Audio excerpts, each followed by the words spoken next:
biases that you faced? I went to meet some officer and he said कि आपकी company में कोई mail director नहीं है. I said sir है मेल डायरेक्टर but उनको P&L का P और L नहीं पता है और taxes का T तो बिल्कुल भी नहीं पता है. You want to solve this? You might as well just work with me. How many users was MobiKwik onboarding? When we started, we never thought we will get to 1 million users. We bootstrapped the company for a good 4.5 years. Our financial statements will actually show profit, not loss. And that is the time when we actually raised the first money. Because that is when we had the full conviction that up to RBI ने भी license दे दिया. Today we have about 1 lakh e-commerce platform. We have touched about 150 million lives in the form of our consumers. When did you think you would achieve a break-even? Was it like a 10-year horizon as planned? If you're looking for a CMO, if you're looking for a CFO, CTO, these are all like CXO level roles. Yeah. You will find that the pool of women candidates available is extremely low. I remembered your story, how you were taking one of the interviews. Somebody said that, can I speak to someone senior? And then you're like, boss, I've done MS from Stanford. What are you telling me? I'm more educated than you. I've worked at better companies than you. I've built this company. Who the hell are you? Yeah. We don't want such people. So what's coming next for MobiKwik?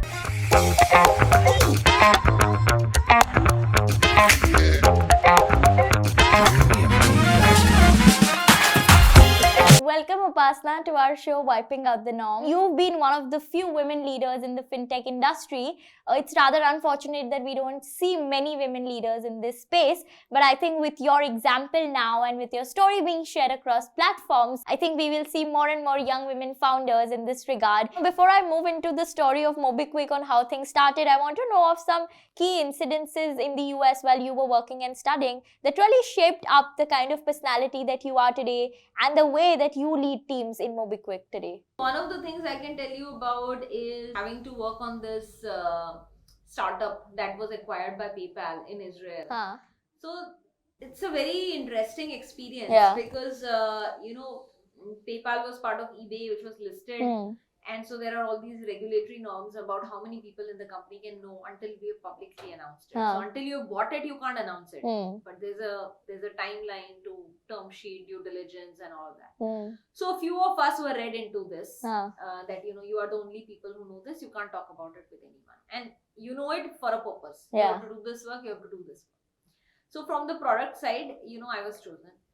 And then it was very interesting. So PayPal is a structured company. It is part of a listed company. Yes, I'm talking about now 2008. So it was a company now, almost a decade-old company. Not like a very fresh startup, so to speak, and at scale. So they have processes and systems. They were still running at a very fast speed. But still, it's a fairly structured company. The other side is a 40 people company. So completely, founder-led, no processes, nothing like that, unstructured. And they always wanted to do best work, like amazing work. And so the challenge that I was given is that these guys had built a fraud model. The company was called Fraud Sciences. They had built a fraud model for detecting fraud. Which they were doing very good. Like they had customers in Europe, etc., who were using it, and the performance of the model was very good. But their model was semi-automated. As in, a lot of checks were happening in real time, but then there were some checks which were people assisted. So they had 2 hours. Let's say somebody's buying a diamond necklace from some website, and that website has used their services to detect fraud. So they had 2 hours to get back to them whether this transaction is legitimate or not. Because it's a high value transaction. When you're doing PayPal, and my role was that work with them, find a way to use their IP in PayPal's fraud detection model. And in case of PayPal, every transaction is happening in real time. So we needed that reply in 200 milliseconds. That they were used to giving that reply in 2 hours. Right? So we were all like, breaking our heads and kaise karenge, like what things can we cut out so that this can happen faster?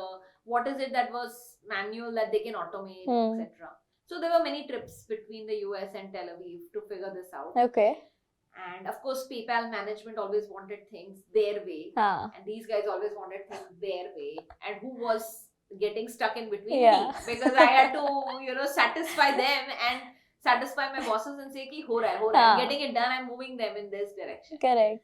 So that was a very exciting time, and I figured out that in that whole project, just they had the best intentions, but what they wanted to build would have never worked for PayPal because we wanted it really fast. Yeah. Right? So I had to bring down and manage their expectations. So a large part of getting things done, what I'm trying to come to is a large part of getting things done is to not get upset easily, is to not get brought down by arguments in the workplace, because everybody is trying to get their job done, everybody is trying to put their point across, and it is the difficult job of, in this case, the product manager, or in any case a business person or the deal closer, who is to find a way to make things work. And that itself is the art of leadership and management. So that is something that I learned sort of the hard way in this project. But I think that people should not feel scared of being in difficult situations. Should not feel scared of criticism. That's another pet peeve I have. Young people today are just not open to criticism. Like everybody thinks they are perfect. It doesn't work like that. If you're perfect at 25, so agle 25 saal kya karoge? What will you do for the next 25 years? The whole goal is to keep learning upgrading, and improving yourself. So I think that's what I meant. Like, it's good to have spirited, heated arguments. It's good to have candid feedback, and it's good for the other party also to appreciate it, absorb it, and then come back the next day with, okay, I hear you, but this is how we can. That is real collaboration. It's like, otherwise I tell you, okay, it's my way or your highway because I'm the boss. Ye sab nahi chalta hai, right? Correct. Like, having that real intellectual conversation and finding a way to make things work with that is what I find to be the best. When you thought of starting MobiKwik and putting things into perspective, who was the first person that you spoke to? I know from the media that that's how you found your husband also, because you all two decided to build the company together. So tell me about that story of when you came back to India. How did you put things on paper and get it actioned? Okay, so the story so far is that I moved back to India, and while I give myself time to figure out what exactly I will do and with whom I will do, I was working for a non-profit based in Noida, in Delhi NCR. And they were doing work in different sectors, but in small towns and villages of UP and Bihar. So I thought it's a good way for me to get entrenched into grassroots PKASH. So, and also now I have been away from the country for a good 8 years. So I don't have a professional network also, right? So I wanted to give myself time to build a set of people that I'll work with, and also what is the exact idea. And of course, I started thinking of 4-5 ideas, researching them, talking to people, going to Startup Saturday, which used to happen a lot in Delhi NCR. Kya hota tha usme? It's a forum. It's a forum with where all the wannabe founders as well as existing entrepreneurs. Wannabe founders? You want to do startup, but you're figuring out how to do it. They all used to come, and it was an event where they always called somebody to speak, and then they had an open house where you could all discuss your questions, your problems. Oh, interesting. Good. Yeah, like every alternate Saturday. So you would go there? Yeah, I would go there. I met many of the people who are doing startups these days and started 15 years ago. I met them over there only. Original days. Wow. So the story about how MobiKwik came about. So I wanted to do something in financial services, but what exactly I was not clear. I was still thinking about it. I happened to meet Bipin socially through a common friend of ours. And she had invited a bunch of like 10-12 friends to watch a play in India Habitat Center. So he was one of them and I was one of them. So that's sort of how we met. I was driving from Noida. I had just barely moved to India a month ago. I'd bought a car, but Google Maps nahi hota tha. So I didn't know. I only knew how to go from my house to that office and from the office back to my house. I didn't know how to go to this Connaught Place where India Habitat Center is. So my friend said, this guy, he's just come from Noida. His office is also there, so he's gonna give you directions on the phone. Okay. So that's sort of my first conversation Oh. with him. He's guiding me. Abhi yahan se left, then from there you take a right. Okay. So I made it, and he was waiting outside the theater holding my tickets. And then we all watched the play. It was a funny play. And then we went for dinner. Huh. And you know how it is, a bunch of young people, they're talking over dinner. So movies, interests, travel, goals, Yeah. what's happening in life. So I think I mentioned that I've come back from the US to do a startup, Huh. or he mentioned somewhere that I'm trying to do a startup. Okay. So somehow we heard each other's words. Huh. So we came on the same side of the Huh. room to say, ki, "Acha, aap kya kar rahe ho? Huh. And who are you? And you know, what are you trying to? I mean, who are you? We knew we were sitting next to each other. Yeah. So we started thinking, talking about that. Huh. So Bipin mentioned to me that he has this idea Hmm. of doing a startup where he wants to do a wallet. And he's already thought of a name called MobiQuick. He's registered Really? the domain. Yeah, he's registered a company. But he's thinking about it for the last 5-6 months. And he Okay. hasn't taken a step forward. He was still working for Freescale, Huh. Semiconductor. But he just registered the name to He registered get it the saved. name, Huh. the domain, and he had the idea. And how he got the idea, that also he told me. How?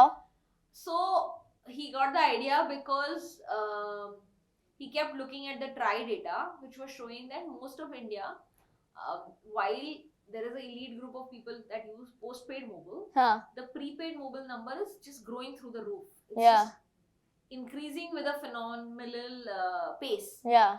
And he said that how are all these people paying their phone top up? Huh. Every week or every month they're going to a neighborhood store and saying that 100 rupees ka recharge kar do, 500 ka recharge kar do. Yeah. And he said this is so foolish. Like they're paying in cash and going so frequently to a store to do it. Huh. And you know, at least 50-100 million Indians are knowledge workers. So we should have an internet way of doing this. Yeah. So that's sort of how he had thought Oh. of this idea. Okay. But he was not acting on it. Like he Why? had just so because he had financial dependence, he Oh. was the main breadwinner of his family. Huh. So he had the idea, but he did not have the conviction. Okay. So then, so we got going. We got to speak that night, and Huh. then we sort of started chatting with each other on this. We met a few times, and You were convinced on this idea since day one when he told you about it. I was convinced on the idea, Huh. and I told him it's a great idea, Yeah. and I think I told him we should get going on it. Huh. And I told him the same thing that you were telling me. I told Huh. him you put together a team Huh. of people who are committed to the idea. You all work together for 3-4 months Yeah. and try to create a pilot or prototype Huh. and make it live. Huh. Website pe live kar do, and then see how it goes. Correct. And then you can think about whether you want to commit to it full time, Yeah. by giving up your job, Hmm. or how you want to develop it. But itna to karo. This doesn't cost much to Yeah. get to the pilot stage. So I convinced him of that. Huh. I didn't commit myself to the idea. Okay. I kept saying that, you know, I'm still thinking about my idea, but this is an excellent idea that you have. You should go for it. Huh. So I kept nudging him and pushing him because I don't think that anybody else in his friend circle or family circle was encouraging him to Yeah. go in that direction.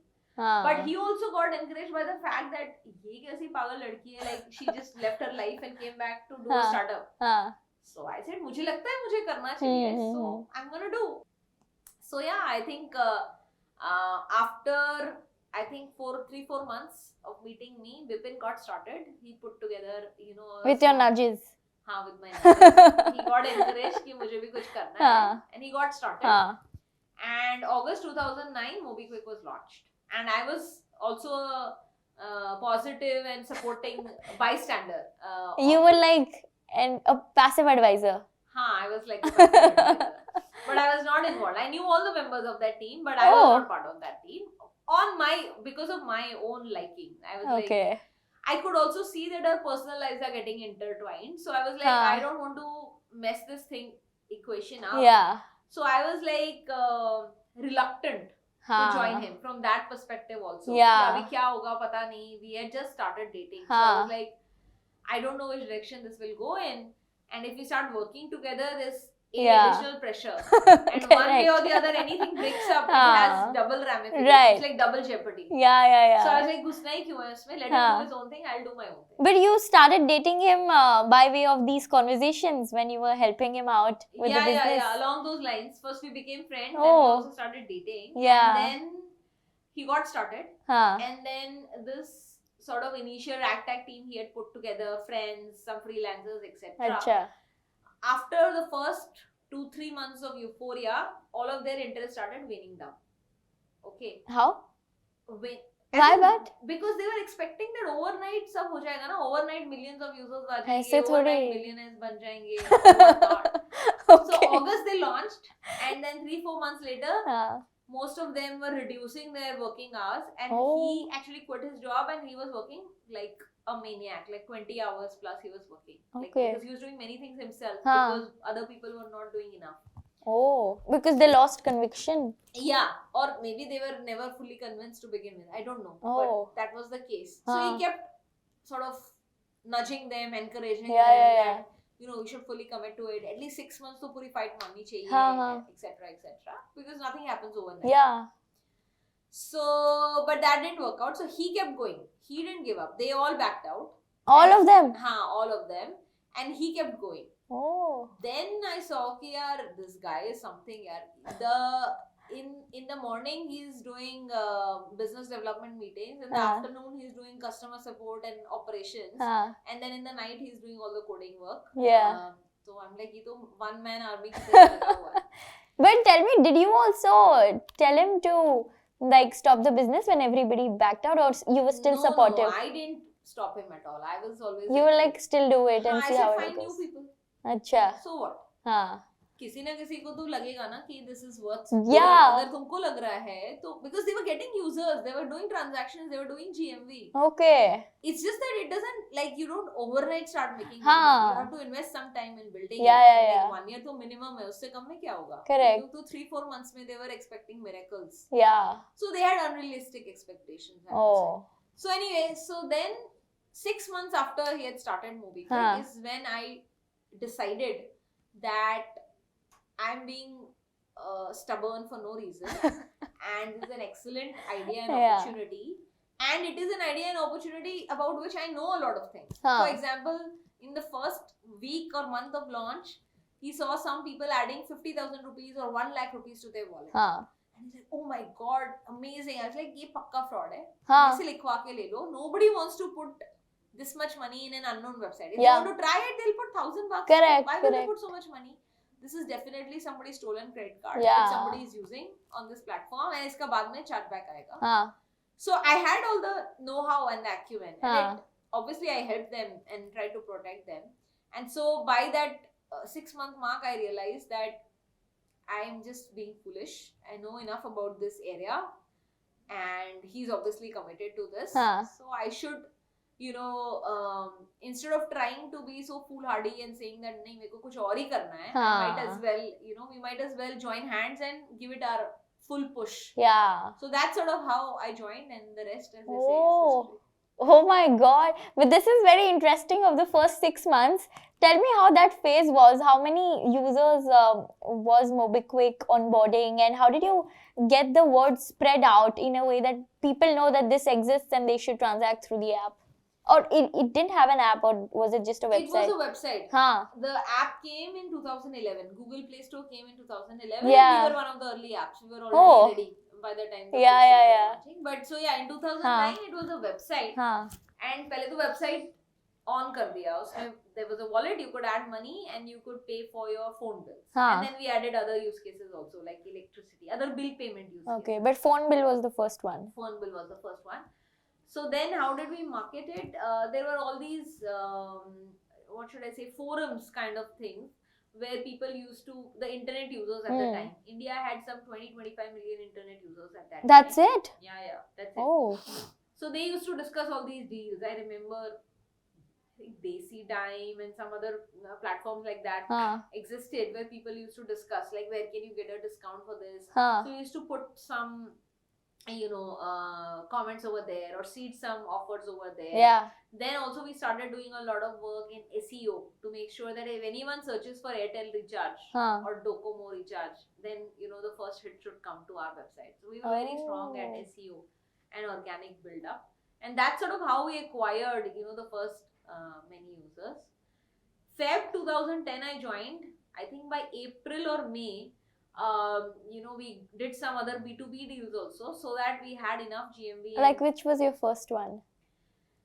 remember. There was a company which had all these stores for which they wanted that they should be able to do any bill payments for any customer that walked in. Huh. So we gave them our ETI Hmm. based on which they were able to use it. So that Hmm. suddenly shot up our volumes. Okay. And that gave us enough revenue and cash flow that Huh. we were able to pay the salaries Oh. for ourselves.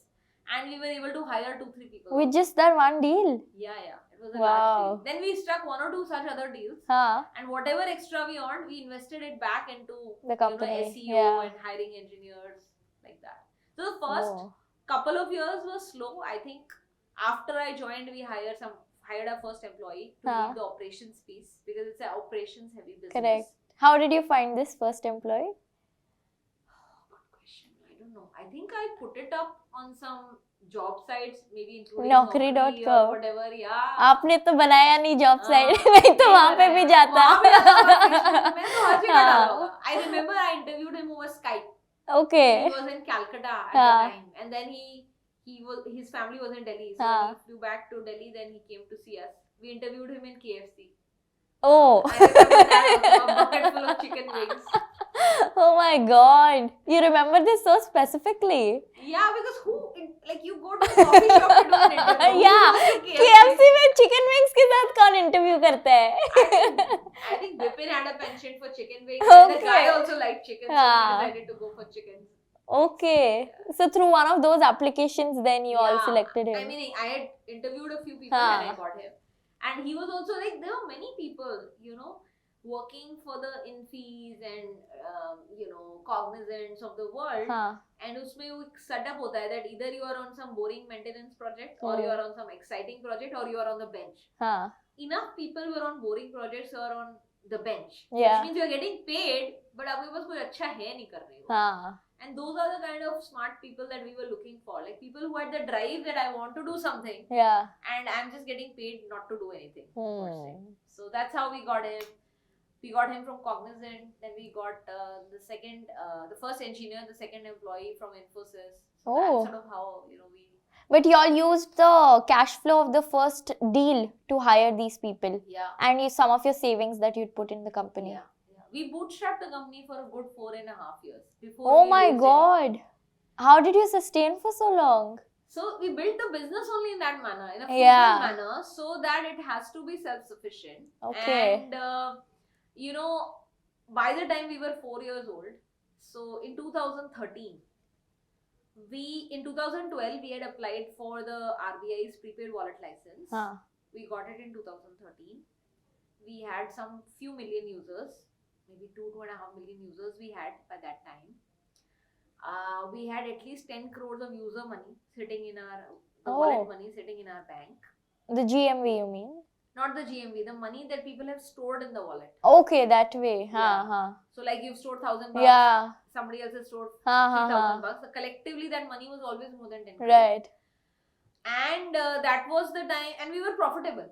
Huh. Like our financial statements will actually show profit and Yeah. not loss. Yeah. So we were making enough revenue to cover all our costs and yet making a Oh, profit. Wow. And that is the time when we actually raised the first money.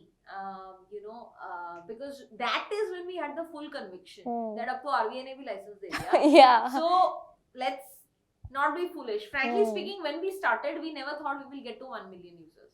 What? So we never thought. We were just starting. We never first time entrepreneurs. सोचा ही नहीं हाँ. कि कहाँ तक जा सकता है. हाँ. When we got to first 1 million users, then we thought, okay, can we get to 10 million? And when we got to 10 million, then we thought, can we get to 100 million? So like that, we are just going on. Okay. And, we don't know where this will end, but Yeah. we definitely hope that it will create value for millions of people. Yeah, but what was the business model before you started to fundraise? You said you were profitable already. Huh. So what was the margins like in that kind of business model that you were doing, and what was the revenue cycle like? So it was a very simple business. We had a wallet in which users would add money, and then they could save all their billers, whether it is phone, electricity, Tata Sky, Dish TV. Grocery भी था क्या? The grocery नहीं था, only हाँ. bill payment stuff. Okay. पहले, I'm talking about this time, हाँ. 4 years. And from these bill payments, we would make between 1.5% to 2% Okay. revenue at that time. So that was the margin. And then We also had a B2B business for the same thing, where Huh. we offered our APIs to other people for their customers. Huh. There our net margin was even lower, maybe Hmm. 0.2% or something like that. Oh. But the scale was high, so that 0.2% Yeah. resulted in a lot Correct, of correct. money. So that was our model. And Huh. after we got the license, Huh. then we said, okay, now let's go to e-commerce. So then we got MobiKwik as a payment option on the Zomatos and the Snapdeals and the Domino's and the Indian Railways of the world. And this license is required for e-commerce integration, this license is is it? required if you want to be a payment option or Huh. a payment method on any third party. Previously, Okay. all the sales, Hmm. all the bill payments were happening on the MobiKwik app or the MobiKwik website itself. Yeah. So it was like all those providers are on my platform. Huh. Now you can come and buy. Like you go to Amazon, you can Huh. buy things from different people. right? Correct. So everything was happening on my platform. Huh. Now it's like saying that just like you pay with Visa anywhere, Huh, I want huh, you to pay with MobiKwik anywhere. Okay. So for that, I should get a Yeah. license. And So- then वहाँ पे कैसा था commission from third so party? there also it was similar. It was about Okay. 1.5 to 2%, roughly 2% we made by Okay. going to all the large e-commerce. Yeah. Today we have about 1 lakh e-commerce platforms where Oh. you can pay with MobiKwik. Wow. And in the retail world, we have about 3.5 million merchants where Okay. you can scan the QR Yeah, yeah, and pay yeah. with MobiKwik. And we have touched about 150 million lives in the form of our consumers. Wow. I mean, from 1 million to 150, Yeah. it's a big scale up. Yeah, it's a big scale up and it's a long journey, and you know it's unreal. Many times Yeah. I can't believe it. Yeah. यहाँ तक पहुंच गए. Yeah, but you said that y'all are on more than 1 lakh e-commerce websites. So which are some of the top ones that the audience can relate with? Okay, if you're ordering groceries, Huh. then you're going to Big Basket or Blinkit Huh, or huh. Zepto. We are in all of these. Okay. If you're ordering food, you're on Zomato or Swiggy. Huh. We are definitely on these and many more. Yeah. If you are booking vacation or flights, you are on Make My Trip, Ixigo, Indian Railways. We are in all of these Huh. places. If you're ordering medicines, you're on 1mg, PharmEasy, and the likes. We are on all of them. Yeah. Think of any use case. Every- You'll find us everywhere. But tell me, like, as a user, I have so many other options like Google Pay, Razorpay, Paytm, MobiKwik. So, of course, if I have all those apps, I will still choose which one to go for. So, how does a user decide whether should they click on MobiKwik for that payment or no? Is there a user discount that they get as a cashback or any other reward if they use your platform for the payment? So you're definitely right. The user has a choice. Huh. And most probably the user doesn't make that choice when they are on that platform. Huh. So let's say you're ordering food. Hmm. You're not deciding at that time kisse pay karna Huh. hai. You already know which app you like. Correct. That is the app you're using for your daily life Yeah. payments. And you'll end up using that app. only. Right. So then who is using MobiKwik Hmm. and why are they using it? Hmm.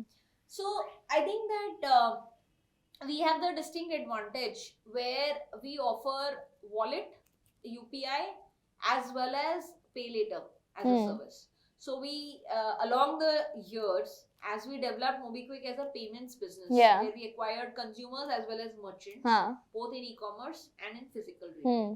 So that's sort of our base foundation, Yeah. and it continues to be a good vertical for us and the foundation of our business, because this is how we acquire users as well as merchants. Hmm. But what we have done since the last 5 years is we've also started offering several digital credit products. Okay. And so what that means Yeah. is now a user that is spending via MobiKwik, Huh. they can definitely, you can spend using UPI, using multiple apps. Right. But when you're using UPI, you are using money from your savings account Huh. only. Correct. Okay. When you use a wallet, you can use money from your savings account that Huh. you've added. You can use money from a credit card. Yeah. You can use money from points that you've earned from different places. Yeah. You will also have cashbacks that we Huh. might have given you. And all of that is collected in a wallet. that Right. you can use. Separately, Hmm. we're also offering the user MobiKwik Zip, Hmm. which is our pay later product. And here we offer from 1,000 rupees to 60,000 rupees of Okay. 30-day interest-free credit. Oh. And we offer this in Huh. partnership with the large banks and NBFCs that we have tied up with. Yeah. But they will offer it via MobiKwik only to loyal and highly repeat MobiKwik customers Huh. that we have selected. Okay. In co-op credit though.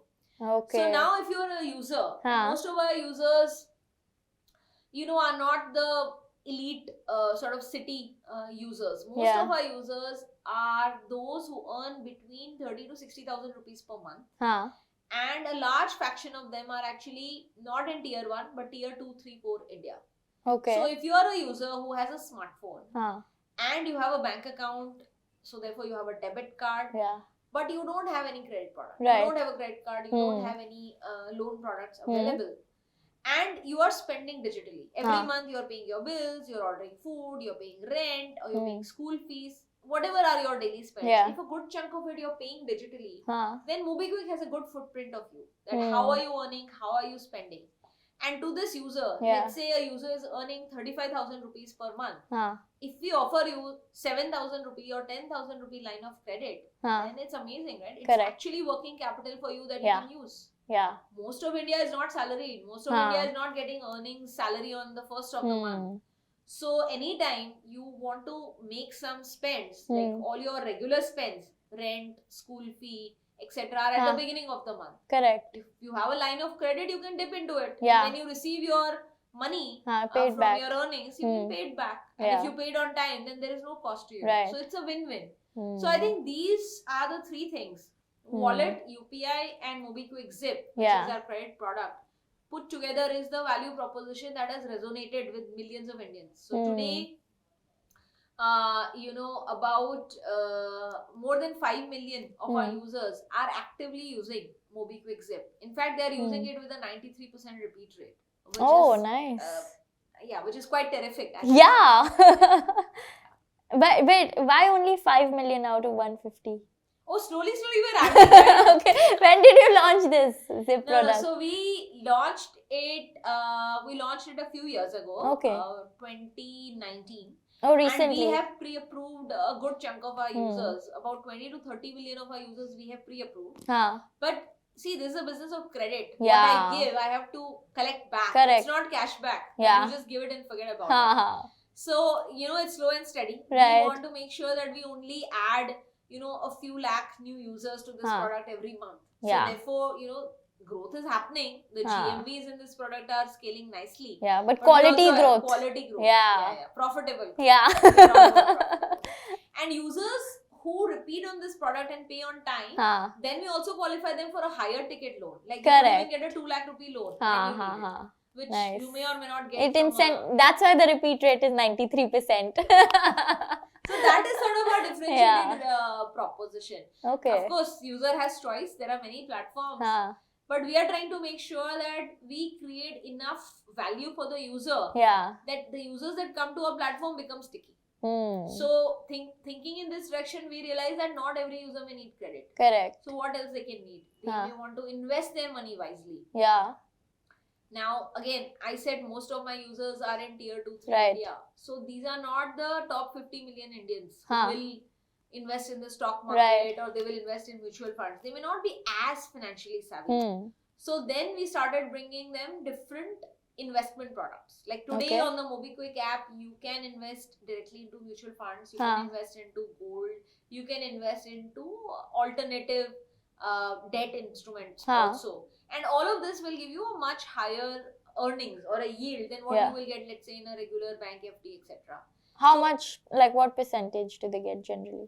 So, anywhere from 7% to 12% you can earn across these different products. So, our role as a fintech, see, we are not the manufacturer. Just like in loan, we are not the manufacturer. The manufacturer is a bank or an NBFC we have tied up with. Similarly, in these products also we have tied up with the asset management companies, with the NBFCs, with the banks, where we have curated these products and brought them in a very simple manner to our app. So that any average Indian in a few clicks should be able to understand that what is this product, what is it offering me, and is this something that interests me. But like you said, you've tied up with the banks for the credit line business, but you said that you give the credit at 0% interest rate. Yeah. So how do you give back the money to the bank? No, so the way we earn is that when you use that product, much like a credit card, when you swipe the credit card, when you use this credit line, you will spend it at a merchant, one of our merchants, and we'll earn a merchant fee from there. Okay. So that's sort of our revenue source. Just Acha. like when you pay with wallet, when you pay with MobiKwik Zip, we will earn from the merchant, the merchant fee. In addition, in every cycle, while 96% people or 95% people may pay on time, some people will pay late. Correct. So we will also charge them a late fee. The late fee and this merchant fee put together will create enough revenue for us so that the bank will get their cost of capital and we will get the remaining as a margin. But the bank gives you at what interest rate? The banks will typically give us at 12% interest rate. 12%? Yes. Per annum, yes. But isn't that like a lot when it comes to returning back the money? No, but I am deploying the money every month. It's a 30-day product. Yeah. So even if I can make 2% per month. Oh, it's a 30-day product. Yes. Okay. So if I make 2% per month, I'm earning 24%. Yeah. Yeah, then it makes sense. Yeah. But then tell me, how did you realize that, okay, now after 4 years, we need to get external capital to scale up? Because you said you were already profitable. Yeah. So how did you decide that how much of money is needed to really scale up? Because founders are caught in this situation. Even if they are loss making or profit making, they don't know when to raise firstly and how much to raise. So what was your thought process for MobiKwik? So like I told you, we were very clued in on the fact that we want to first get product market fit. I think by this point we were very convinced that we have very strong product market fit, and now we should try to scale up in terms of user base faster. So to that extent, we thought, we needed a few $1 million. So anywhere from $3 to $4 million is what we wanted. I think we raised $2.5 million in that first check. From whom? From Sequoia at the time. Now it is called Peak. So yeah, from them we raised. Okay, and I mean, to get this first check, you must have pitched to 100 other investors. Was that the case with you or no? Not to 100 others, but I would say that early on, maybe a couple of years before, we had tried to raise a seed or angel round. I think at that time we might have pitched to maybe 10, 12 investors, not more than that. And at that time, we didn't find any good investors who were getting the story. Actually, most were not willing to believe, not in MobiKwik, but that India will go away from being a cash-driven country to a digital payments country. So since they were not able to believe in that, only it was very hard at the time. So then we didn't continue trying. We said that we will build something and then people will come. And so that's sort of how it happened. When we finally raised the Series A, I think we just spoke to 3-4 people, and out of which 2 got interested, and then finally we took the money from them. Okay. And then, from the people who would say no to you, how would you deal with that rejection on that very day? And can you tell me a few stories around this, Now that you look back, of course, it looked like funny incidences, but at that point in time, you might be thinking that, okay, why is this person not getting convinced of our ideas, even after showing traction for 4 years? So tell me some stories here on how you got rejected by VCs, if at all. No. So I'm not saying we haven't gone to 100 investors and we haven't gotten rejected 100 times. We have, but after this, like in the subsequent years, that would have happened. In this stage, like I said, we didn't go out so abroad because we thought that first we are product driven people. So we thought pehle product bana ke kuch dikhayenge. So then when we went, I can tell you that even in this first Series A check, it was actually supposed to be 2 investors. Sequoia and 1 more investor. And we were very keen on that investor because we really liked the guy. And we believe he believed in us. So but of course you're part of an institution. And what happened is that we went through the whole process with both the investors. They were both supposed to jointly invest. So it might have been like a $5 million round, but it ended up being, half the check. That investor backed out at the last moment because, of course it was their right. They could have. So generally what happens is once you agree on the terms, there's a term sheet and then there is due diligence. So when they did the due diligence, and we had of course revealed all of our, whatever, cases, taxes, disputes, etc. as you have to reveal.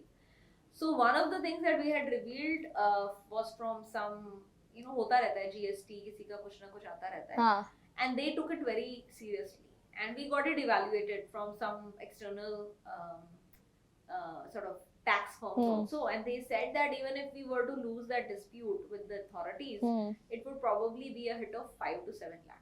Yeah. And the Sequoia team also took the similar view.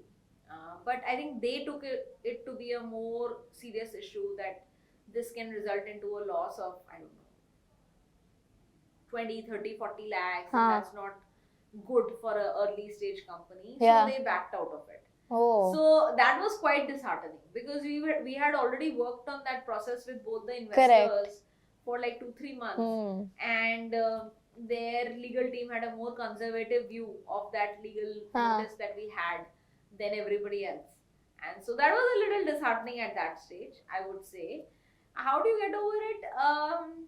You know, you go through some rounds of talking about it, Yeah. and, you know, blow some steam. I don't know if it helps. Some people have good beer or wine, and Yeah. then, you know, 1 or 2 days later you're like, okay, let's get on with abhi jo ho raha hai wo kar lete hain. But along the years, I can tell you that at certain stages, like series A and B were relatively very easy for us to do. Yeah. Series C, Series D, Series E, these were the hardest. Why? Because Series C we did in 2016. And 2015-16, again there was a flux in the internet ecosystem. You saw in 14-15, a lot of investment, FDI had come in, a lot of people had blown big amounts of money on marketing dollars and TV spends, etc. And then 15-16, there was a slowdown, and investments were just not happening, specifically in the tech space and in the fintech space.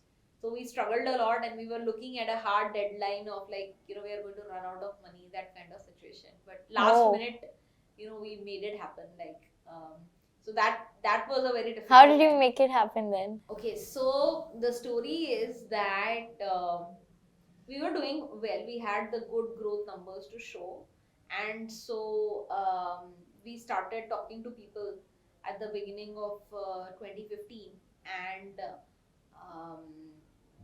it was expected that around July, August, we should get term sheets, and then in a couple of more months, we'll get the money from 1 or 2 large, very serious foreign investors. At that time, the market was also fairly simple. There was Paytm, there was us, and there was Freecharge. Yeah. There were only 3 relevant sort of fintech players in the ecosystem. And so what happened is that the market started sort of tightening from an investor perspective. One of our competitors got a banking license, and then the same year they also raised a lot of money from I think Alibaba, if I'm not mistaken. So that created a problem for all the other players, for us and others. Like, nobody was willing to back anyone because your competitor has so much more money, and also your competitor has just received a big check mark from the regulator, so to speak. So the investors that we had who were interested, who were going to give the term sheet, never gave the term sheet. So now we were back to square one, because we would have started with some 10-12 people and brought it down to 2 that we wanted to work with. And interestingly, in mid-August, which is when my kid was born, I went on maternity, and I went on maternity with this great thought in mind that everything is tied up, and the process has to be followed. So Bipin and the team will be able to close it, because all the heavy lifting is done. So then right after he was born, few days later this happened. Just 2 weeks, 10 days or 2 weeks later. So we were in a soup. So then my co-founder Bipin and we used to have a strong strategy guy at the time. Both of them were on the fundraising trip. So they went all over, Singapore, Hong Kong, London, New York, Menlo Park. And they were working with 2-3 investment banks to help them raise money. And of course it was very stressful, because we knew that in 5 to 6 months we'll run out of money. So we started curtailing spends, etc. And then I was at my parents' place, not here in NCR, because I was like too much stress. I can't be this. Already I was a nervous first time mom, and ऊपर से इसका stress कि ये क्या होगा. So I was at my parents' place, and I said, look, I can't do all this, but what I will do is that while these guys were flying all around, in addition to what the investment banks were doing, I started setting up meetings for them, like more investor meetings. How were you able to do that? Like, email. Acha, cold emails. हाँ, Okay. emails, हाँ. phones, and from in the previous हाँ. past we had spoken to people, हाँ. and not everyone they might have Oh, connected. so to through why their they- referrals and all. So I got more meetings. Okay. So you have to broaden the base. Yeah. when regular set is not working. Right. Out. And now you don't have ample time, so you can't leave it just to the हाँ. bankers. So I did that. I also started having some chats with the banks for debt. We had never raised debt before. हाँ. We had only raised equity Right. in the company. So I started doing those calls, हाँ. and I brought in some interest, and with the help of my finance team, we were able to close, a debt deal with a major bank. Oh. And that debt helped us survive for the next 6 to 7 months. Okay. So that's sort of how we survived for the next 6 to 7 For months. And by Series that C. time, all these global trips that these guys were doing were able to bring in, the equity. Okay. So it took us 7-8 more months, and we were able to get some money. We did a Series C1, Yeah. and that made us comfortable. But if we would have not raised that debt, we were like, there were some really dark days or evenings Yeah. when Vipin had flown down to Chandigarh, where I was with our kid, हाँ. to see the baby, but he was also like very sad कि अब क्या होगा, this has not worked out. I was also stressed. Oh there were my some dark God. days, but we came out of it. Yeah. But I have this question around debt because you were profitable, so why didn't you do debt fundraising No, only? we were not profitable. We were profitable up until 13-14 when we had raised money. हाँ. But after that, so we were investing in growth. So हाँ. we were spending a lot on user Okay. acquisition and also in people and engineering growth. So हाँ. we were not profitable after that. We have Oh, not that's been why you were in so much of stress. Yeah, since 2013, हाँ. we have not been profitable. Now we have turned profitable. As of the first 2 quarters of the current financial year, Okay. FY24, we are finally PAT level profitable again हाँ. in FY24. Wow. Exactly After 10 years. Yes. Shit. Yeah, Oh my God. But my question was more towards your Series A. That Yeah. when you had profits, tabhi why didn't you raise debt to grow the company? That is a good question. I don't know. I mean, we never thought of it as an option only. Like, that's Okay. my caveat as a, हाँ. so when you हाँ. don't hire too many professionals, हाँ. then you don't have all of these now I can say, like, Yeah. now we use and raise working capital separately and term loans separately, हाँ. and we know what are the purposes, what to use for. Yeah. But at that time we didn't. We just didn't think about it. Yeah. It's a good process. But I can tell you that I don't think banks would have given us debt at the time, because Okay. I remember that the way debt was given by large financial हाँ. institutions to businesses at that time was based on asset. Right. कि आपके पास factory है, आपके हाँ. पास machines है, take उसके को तो against- कोलैटरल नहीं कर टेक में तो सकते. कुछ है नहीं, हाँ. तो क्या देंगे? हाँ. So it was very hard for them. और तभी वेंचर डेट फंड्स थे Venture भी debt नहीं. was, perhaps it was just getting started. I think venture हाँ. debt became like super popular between 2015 to 2020. Correct. So like that. और बाहर से तो इक्विटी मुश्किल हो रहा था, तो डेट तो Debt दूर was- की बात थी. Correct. Okay, yeah, got it. Interesting, but and do you think, it's a general question, that profitable businesses, should they rather raise debt or equity? Like, at what stage should they raise equity if they're already profitable? I think it depends, right? हाँ. I think if you need a little amount of capital in contrast to whatever your revenues are or whatever is the scale of your हाँ. business, then I think debt is always going to be a cheaper option. Yeah. But let's say you want to do a lot of new business expansion organically, and also you want to look at inorganic acquisitions हाँ. to grow the business substantially, then you may want to consider either equity or equity debt combination. Okay. But I am not a big fan of large amounts of debt. Yeah. I would, we have seen that fall flat in the face of some companies. I think that amount of debt that you can take should be the one that you can service easily. Yeah. Even if you are taking that debt for a purpose, हाँ. whether it is to grow your business or to acquire some company, you better make sure that you model out month by month what is that monthly installment going to be, Yeah. and are you going to be able to service it comfortably, Hmm. or are you going to create a debt trap for yourself, which is going Yeah. to result in more financial difficulty for the company. Right. That's sort of how I would think about it. Like the debt at the right commercials and right tenure and the right size Yeah. is important to think about. And when you had expanded, when you started to run in losses to expand, when did you think you would achieve a break even? Was it like a 10-year horizon as planned, or did you think that you would achieve it much before? That's a good question. I would say that when we started expanding, yeah, I mean, I didn't think it would take us 10 years. I Huh. was definitely naive enough to think that it will be shorter period than that. How I still short? remember when we were writing the SHAs, Huh. the exit IPO clause used to always say 10 years, 7 years. I'm like, itne saal kyun Yeah. लगेंगे? I didn't realize. See, because along the Huh. way, you make missteps. Huh. So it's not always that you have perfect vision and perfect execution. Sometimes you have perfect vision, but the execution is inefficient. Yeah. Sometimes the execution is efficient, but the idea or the vision itself, Huh. was not clear. I don't mean the overarching idea, but like the business strategy that you adopt by year to year, Yeah. it keeps evolving a little bit.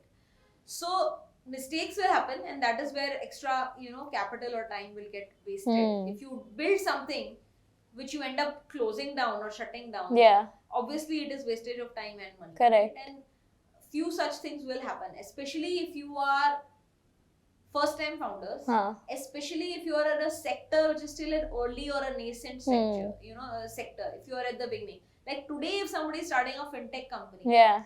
they have so much history, especially in India, Huh. I'm talking about. They have so many players to learn from. Correct. If we go into B2B, these are the players. हाँ. उन्होंने क्या किया, उन्होंने क्या किया, उसमें क्या हुआ, Right. क्या.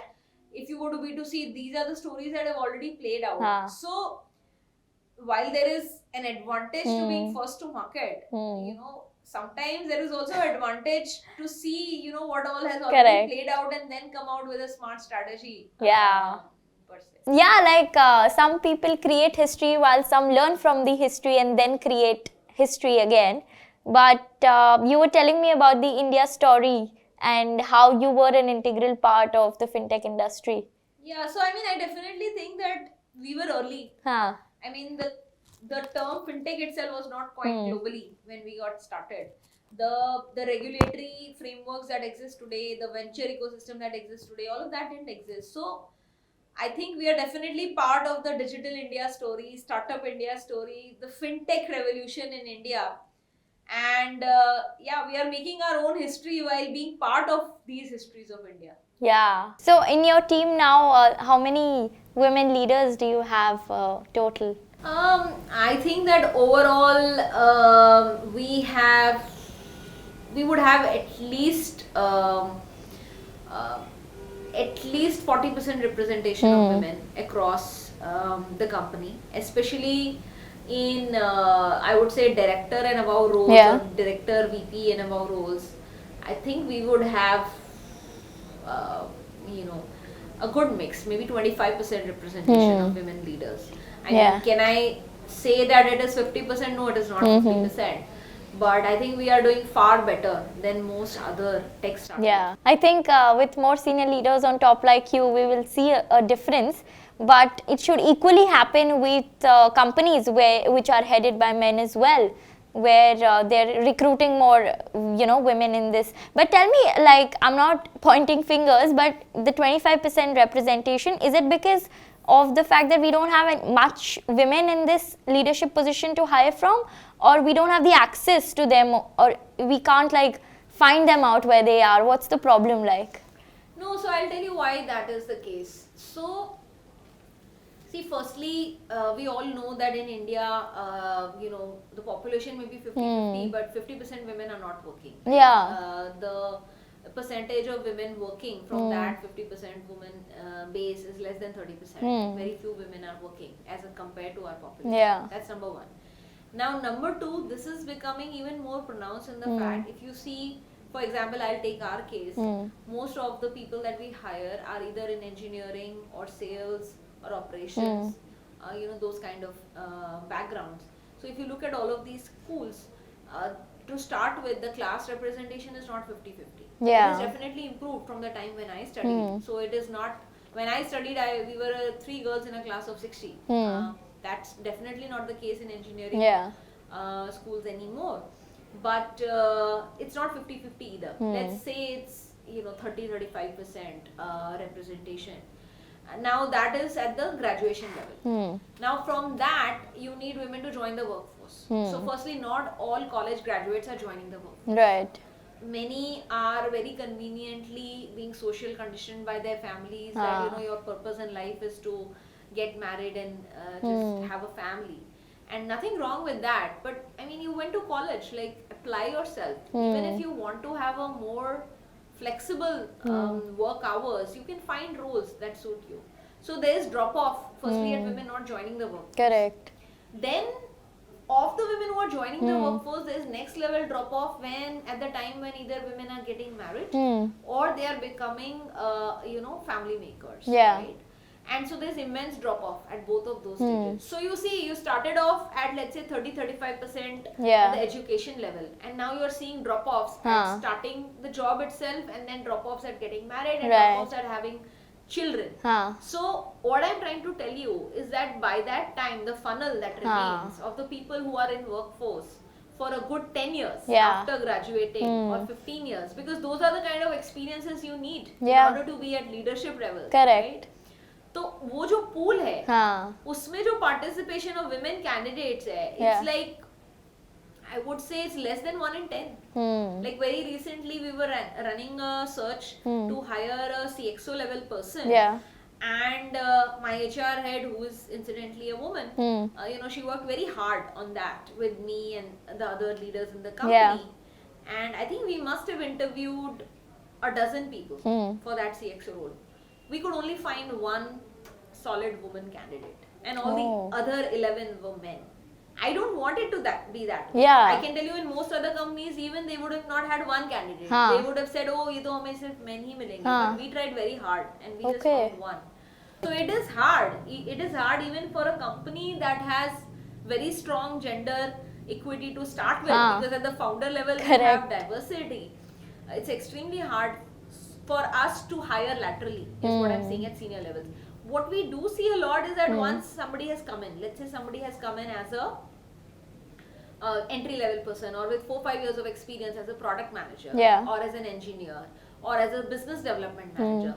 We have many such people who have joined us and they have built their careers with us. So I have many such examples of people who came in as youngsters, while they were here they got married, they had kids, and they're continuing to thrive and they're growing professionally also. And I mean, that is something that gives me a lot of pleasure, that, you know, this woman has kept developing herself from a career point of view also, while developing her personal life. Yeah, wow, that's interesting to know these statistics and how it plays out. So what's coming next for MobiKwik, you know, because you all spoke of the pay later feature, which is now keeping you distinguished. But tomorrow, if any other players innovates that, of course, there will be competition in the market. And I mean, it's something for the future. I'm not sure if we have thought about that long, but what is coming up next in your vision board? So right now, what is sort of on our direct radar is that, you know, we are very busy right now building a bouquet of financial products for both our end users as well as our merchants, our small businesses that partner with us for payments. So on the merchant side, we are doing a lot of things. We are trying to bring them not just QR solutions, but Soundbox, POS machines, as well as several types of loan products just for our small merchants, the mom and pop stores that partner with us. So that is something that we are in a big push working on. So for our consumers, we already have few investment products, a few saving products, and few credit products. So there we are looking at expanding the bouquet. Because, see, our user is anyone from a 20-year-old to a 50-year-old. So it's a lifespan of a user. At different points in your life, you need different things from a financial services perspective. So what we are trying to do is that build stickiness and be that one finance app where you get everything that you want. And specifically for our user, it's a user who has a bank account but is not well served by the regular financial institution. So we really want to fill that gap, like bring them all the products that we can. Got it. Hearing you was really, really exciting right from the beginning till the end. We've been talking and it's been like a very, very energetic conversation that I've had in a long time. So thank you so much for spending so much of time with me on the show.